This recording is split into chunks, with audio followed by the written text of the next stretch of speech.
Ako si Francia as a working student studying online na gusto kong i-share sa inyo. Tara't samahan mo ako.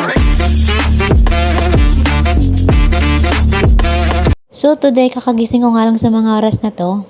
Una ko nga palang ginawa, kinuha ko muna yung cellphone at binuksan ko yung laptop at 4:48 na nga sa mga oras na to. Dali-dali na nga rin pala akong lumipat at yun nga yung alaga ko at gising na. Dahil nga kapag nasa Makati kami ay 5 AM pa lamang ay gising na siya.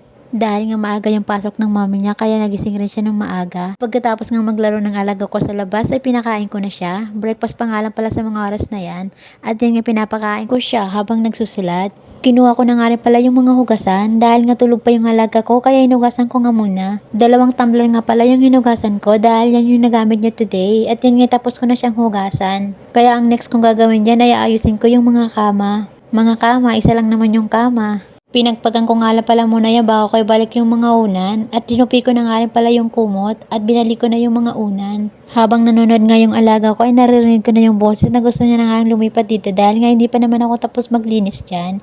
Dali-dali ko na nga rin pala yung winalisan dahil nga papunta. At pagkatapos ko nga hinugasan ko nga pala yung pag-i-steaman ko dahil nga mag-i-steam ako ng siupaw. Ang konti dahil nga medyo kalakihan yung siupaw. At naligo nga pala muna ako dahil nga magbabayad ako ng tuition.